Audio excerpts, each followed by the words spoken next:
শুরুতেই বলে রাখি, এই কথাগুলো কোনো রকম সান্ত্বনা দেওয়ার জন্য বানাচ্ছি না। এই ভিডিওটা তাদের জন্য যারা আমার ফাইটার স্টুডেন্টস, যারা হয়তো শেষ পর্যন্ত চেষ্টা করছে বাট কোনোভাবে হয় নাই, ভাগ্যে ছিল না বা এইবার হয়তো আ একটু কাছাকাছি গিয়ে থেমে গেছে। ইনশাআল্লাহ নেক্সট টাইমে তারা অনেক ভালো করবে ইনশাআল্লাহ। অ্যান্ড আমি ওদের দায়িত্বটা নিতে চাই, ওদের সাথে থাকতে চাই। একদম কলেজের শুরু থেকে শেষ পর্যন্ত ওরা যাতে সিরিয়াস থাকতে পারে, এইটা আমি ওদেরকে এনশিওর করতে চাই। এখন যাদের মনে হবে যে না ভাই আমি হয়তো পারবো না, এসএসসির মতো সেম ভাবে আমি এইচএসসির আগে ২ মাস পড়বো, পড়ে হচ্ছে আমি একদম ফাটাই ফেলবো। এই চিন্তা যাদের এখনো আছে, তোমরা ভাই ভিডিওটা দেখো না। তোমরা হচ্ছে স্কিপ করো, তোমরা রিলস দেখো। ঠিক আছে? অন্যদিকে যেতে পারো। বাট যাদের মনে হয় না ভাই আমি একটা ভুল করছি, হয়তো আমি এসএসসিতে লাস্ট মোমেন্টে সিরিয়াস হইছি অথবা একটুর জন্য চেষ্টা করছিলাম শুরু থেকে বাট হয় নাই। এখন ভালো করতে চাই। কলেজে ভালো করতে চাই। ১ম থেকে বেসিকটা ভালো করতে চাই, ক্লিয়ার করতে চাই। অ্যান্ড শেষে এইচএসসিতে ভালো করে এখন যে কথাগুলা শুনতেছি, বাবা-মা, আত্মীয়স্বজন, বন্ধু-বান্ধব সবার কাছ থেকে এগুলা একটা জবাব দিতে চাই। মুখে দিয়ে না, আমার হচ্ছে একটা ভালো রেজাল্টের মাধ্যমে। হয়তো আমি এখন জিপিএ 5 পাই নাই, বোর্ড এ প্লাস পাই নাই, ভালো একটা মার্কস পাই নাই।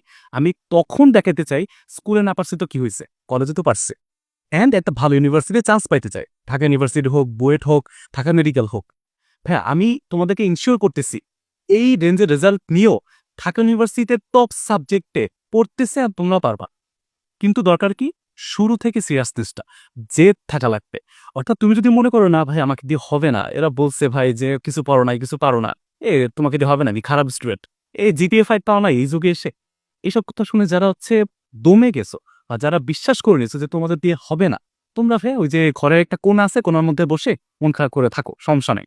বাট তোমার যদি মনে হয় এই কথাগুলোর একটা জবাব দেওয়া উচিত, কথা দিয়ে না, কাজের মাধ্যমে, রেজাল্টের মাধ্যমে, তাহলে তোমার জন্য আমার এখন এই কথাটা, আমার যে প্ল্যানটা আমি এখন শেয়ার করি।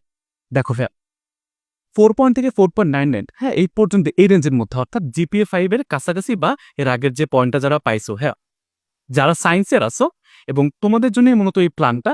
যেহেতু আমি তোমাদের ফিজিক্স পড়াই, তো আমি তোমাদেরকে এখন ঠিক কিভাবে হেল্প করব। দেখো, তোমাদেরকে আমি ২ টা ভাগ করব। 4 থেকে 4.50 পর্যন্ত একটা গ্রুপ থাকবে তোমরা এবং 4.51 থেকে 4.99 পর্যন্ত আরেকটা গ্রুপ থাকবে। তোমাদের ২ টা মেসেঞ্জার গ্রুপ থাকবে। আমি যেখানে নিজে থাকবো, তোমাদের সাথে আমি পুরো সপ্তাহে দেখা যাবে ডেইলি না হইলেও এট লিস্ট ২-১ দিন পরই আমাদের কথাবার্তা হবে যে তোমরা কি অবস্থায় আছো, তোমরা এখন কি করবা? তোমাদের কলেজ অ্যাডমিশন নিয়ে হোক, তোমাদের আ ভর্তি হওয়া নিয়ে হোক, কোথায় ভর্তি হবা? তারপর হচ্ছে তোমার কলেজের পড়াশোনা কিভাবে পড়া উচিত? এই সবকিছু আমি শুরু থেকে তোমাদেরকে গাইড করতে চাই।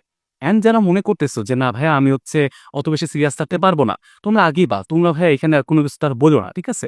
তোমাদের জন্য অন্য অনেক জায়গা আছে। বাট আমি ওই সিরিয়াস কিছু স্টুডেন্টস দরকার আমার। ওদেরকে নিয়ে আমি কাজ করতে চাই। হইতে পারে ১০ জন, ৫ জন, কোনো সমস্যা নাই।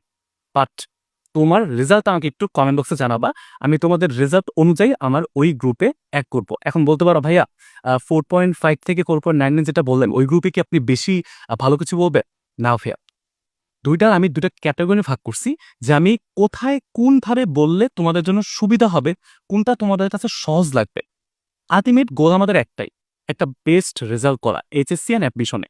তাই ওইটা নিয়ে টেনশন করো না যে আমি তোমাদের মধ্যে ডিসক্রিমিনেট করব। বাট এইটুকু ভরসা রাখো যে তোমাদের দিয়ে হবে। যখন পুরা দুনিয়া তোমাদের উপর থেকে বিশ্বাস হারায় ফেলবে, তখন নিজের উপর নিজে বিশ্বাস রাখতে শিখো। ইনশাআল্লাহ আমরা ভাইয়া শেষ দেখে ছাড়বো।